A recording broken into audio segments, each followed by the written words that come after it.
जो बात आप लोगों को नहीं बताई गई वो यह थी कि इसके पीछे की असली कहानी है क्या।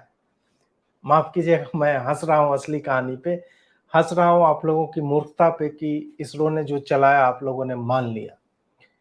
जहां तक मेरे जो सूत्र बताते हैं उसमें यह है कि आप सब ने इसरो वाले को भी कहते सुना होगा कि जब से मतलब ब्रेकिंग फेज है और वो सब था, जो चार चीजें आपको बताई गई कि ऑल्टीट्यूड जो है 1.6 किलोमीटर पर आवर से पर सेकेंड से डिसेंट हो रहा था, तो उसको कैसे कैसे कम किया गया। तो आप लोग को बताया गया हो कि उसमें ही सॉफ्टवेयर डला हुआ था, ग्राउंड स्टेशन से कोई कमांड नहीं दिया गया, उसी में था और वो चल रहा था। और वो सॉफ्टवेयर कहाँ से आता है आपने जब देखा होगा, तो जब लैंडर की फोटो आप लोगों ने कभी देखी होगी, तो हमने आपने क्या देखा, लैंडर में ऐसे चार जो है इस तरह की चीजें निकली हुई थी। और उससे आप लोगों ने देखा, कुछ लोग कहते हैं कि नहीं उससे आग निकलता है, एग्जॉस्ट नहीं, वो कान है उसका। और उसी में श्री राहुल गांधी जी ने पूरा जो है दीक्षा दी एक तरह से चंद्रयान को, कान में फूके हैं सारे के सारे कोड, C++ का, जावा का, स्विफ्ट की प्रोग्रामिंग, पाइथन और तमाम तरह के जितने कोड हो सकते थे, क्योंकि वो मशीन है ना, तो पता नहीं चलता है कि कौन सा कोड वो समझेगा कौन सा नहीं समझेगा। तो राहुल गांधी जी ने जो प्रिंसटन में, हार्वर्ड में, कैम्ब्रिज में, ट्रिनिटी में, ऑक्सफोर्ड में, इन सब जगहों पे जो भी पढ़ा था, उसके कान में एक एक करके चार जो थे इस तरह के कूप निकले हुए, उसमें चारों में पढ़ा। और तब जाके कि अब राहुल जी तो हर जगह होंगे नहीं, वो इसरो गए थे, उन्होंने ये किया जब भारत जोड़ो यात्रा चल रही थी, उससे बहुत पहले की बात है, 2019 में ही वो जो है वहां पे गए और बोले कि नहीं, देश के लिए मेरा भी योगदान होना चाहिए। और बजट सत्र में फैला दिया गया कि नहीं, वो 60 दिन के लिए थाईलैंड चले गए थे। नहीं, थाईलैंड नहीं गए थे, इसरो गए थे। और ये सब गुप्त चीजें होती हैं, लोगों को पता नहीं होता है। तो वो वहां पे जाके उन्होंने कान में फूका और उसके बाद फिर मशीन जो है चला गया आकाश में। वो तो आपने देखा ही होगा कि किस तरह से स्लिंग मनूवर होता है, वो सारी चीजें। और उसका भी मैं बताऊंगा वो 3 चरणबद्ध प्रक्रियाएं क्या क्या थी और उसके बाद कैसे वो वहां तक पहुंचा है। तो सॉफ्टवेयर वाली बात जो है मैंने आपको बता दी। अब क्या है कि जब सॉफ्टवेयर डाल दिया गया और जब ग्राउंड स्टेशन से संपर्क कट गया, और आपने देखा होगा कि इसरो वाले स्क्रीन पे दिखा रहे हैं कि हाँ अब ये डॉट डॉट, हरे रंग का डॉट, हरा रंग समझ रहे हैं, हरा रंग ही क्यों था, केसरिया भी हो सकता था, उजला भी, नीला भी। नहीं, हरा रंग इसलिए था क्योंकि राहुल जी की सेकुलरिज्म और मोहब्बत की दुकान का बोर्ड जो है हरे रंग का है। तो वो वहां पे और भी एक सिग्निफिकेंस है हरे रंग का, वो मैं आगे बताऊंगा। तो वहां से वो डॉट डॉट डॉट डॉट करके पहले ऐसे चलता है, फिर ऐसे गिरना चालू होता है। ऐसे जब गिरना चालू होता है तब फायर होता है उसका इंजन। अब इंजन जो फायर हुआ, वो कहा जा रहा है कि प्रकाश राज के पृष्ठभाग से, स्थान विशेष से जो अग्नि पैदा होती है, और प्रकाश राज तो मेन उन्होंने दिया था। जैसे आप लोगों ने सुना होगा, इसरो के चेयरमैन थे और जो प्रोजेक्ट डायरेक्टर थे, उन्होंने भी बताया कि इसमें एक की नहीं हजारों लोगों का कार्य है। तो उसमें प्रकाश राज का जो उनकी जो जलन थी, उससे जो ऊर्जा निकली, उसको संचित किया गया। और बाकी फिर जितने थे ये लेफ्टिस्ट लिब्रांडो गिरोह के लोग जितने भी हैं, सबका संरक्षण करके थोड़ा थोड़ा तेल निकाला गया, थोड़ा थोड़ा, मतलब ऊर्जा तो आप जानते हैं नष्ट नहीं हो सकता है, उसको आप चेंज कर सकते हैं, ट्रांसफॉर्मेशन हो सकती है। ये सब साइंस की बातें मैं बता रहा हूं आपको। तो वो इकट्ठा करके फिर उसमें ईंधन के रूप में डाला गया, और इस बार ईंधन अधिक था।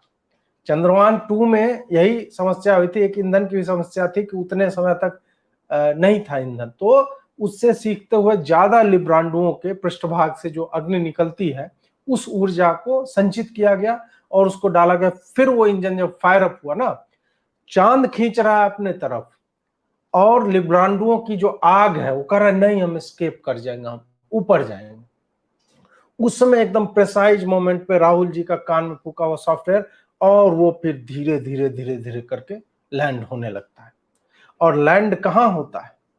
लैंड वहां होता है जहां पे कहा जाता है कि मुगलों ने जो चांद, तो आप जानते हैं ईद में क्या दिखता है, चांद ईद कभी सुना है कि सूरज देख के ईद होता है? नहीं। किसकी प्रॉपर्टी हुई फिर?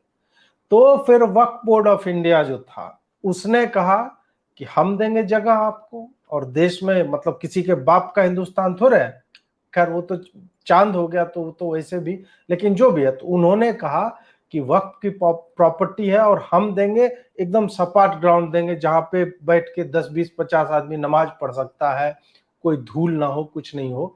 तो उन्होंने वो जमीन वस्तुतः खोजी थी। तो इसमें आप मुगलिया टेक्नोलॉजी भी, और तभी ने वो बाबर के ही समय में दूरबीन लगा के देख लिया गया था कहाँ सपाट जमीन है, और किसी को बताया नहीं। वो हमेशा मुगलों ने छुपा के रखा कि dark side of the moon में, साउथ पोल की तरफ जहां अंधेरा है, किसी टॉर्च से वहां तक रोशनी नहीं पहुंच सकती है। और तब मुगलों की तकनीक का इस्तेमाल किया इस मोदी ने, और देखा आपने, खत्म हुआ और तुरंत झंडा लेके आ गया क्रेडिट लेने के लिए आदमी। तो वो क्रेडिट वास्तव में किसको जाना, जब मुगलों को, कि उन्होंने छुपा, किसी को पता ही नहीं था कि यार चांद का दूसरा साइड भी है, चांद कैसा थाली जैसा दिखता है। अब उसका पृष्ठभाग भी किसको पता था, मुगलों केवल। उन्होंने वक्फ के नाम पर रजिस्ट्री करवा ली थी 1991 में, नरसिंह राव की गवर्नमेंट थी, उसने उसको संस्तुति दी, रजिस्ट्रेशन निबंधन सब हो गया था। और तब जाकर वहां बाबर क्रेटर है, वहां हुमायूं क्रेटर है, सबके नाम पे गड्ढे जो खुदे हुए हैं। वहीं एक सपाट चबूतरा टाइप का जो था, वो बोला है कि नहीं यहाँ पे उतरने में ठीक रहेगा, तो वो मुगलों ने दी। अब जो है एक सबसे महत्वपूर्ण जो था वो कार्य, आप कहेंगे कि आपने तो हेडलाइन में लिख दिया थैंक यू नेहरू जी, नेहरू जी का योगदान क्या था? नेहरू जी का दो योगदान था। एक तो आप सब जानते हैं कि भारत भूमि का जन्म और सारा कुछ, तो पांचों तत्व ही उन्हीं के शरीर से निकले हैं। दूसरा यह है कि जब रॉकेट की बात होती है तो कौन सा रॉकेट यूज हो रहा है, ये आपको इलॉन मस्क और जो भी है एलोन मस्क, ये सब आपको बोलेगा कि नहीं हमारे पास रॉकेट है, रीयूजेबल रॉकेट नहीं। रॉकेट था एक, केवल नेहरू जी के पास था, और उस रॉकेट से कहा जाता है एडवीना जी को और तमाम कई लोगों को उन्होंने चांद की सैर पहले भी कराई थी, स्वर्ग तक ले जाने का दावा, मतलब ये सब कहा जाता है, सर्टिफाई नहीं किया जा सकता, लेकिन तो उनका रॉकेट जो था, ये जो BFR बोलता है ना, टेस्ला वाला, स्पेस एक्स वाला बिग फकिंग रॉकेट, उसको बिग फाल्कन रॉकेट भी बोलते, तो BFR का भी बाप जो था LFR था, नेहरू जी का रॉकेट, समझे? तो वो रॉकेट लगाया गया था और उसी में वो इंजन है। वो इंजन कौन सा है, नेहरू जी ने सोचा था किस तरह का, वो कैसे जलाते थे, देखा है होगा, मैं सिगरेट सिगार सब पीते थे, माचिस लिया, ऐसे करके तुरंत ऐसे कटोरी बनाया, समझे, और उसके बाद ले जाके चुपके से ऐसे करके कि हवा चले तो बुझ ना जाए, और रॉकेट के नीचे लगा के फिर भागे वहां से, और वहीं से उल्टी गिनती जो है वो शुरू हो जाती है। तो उल्टी गिनती आरंभ होती है और फिर उसमें आग लगता है, धुआं, और फिर चंद्रयान जो है उठता है।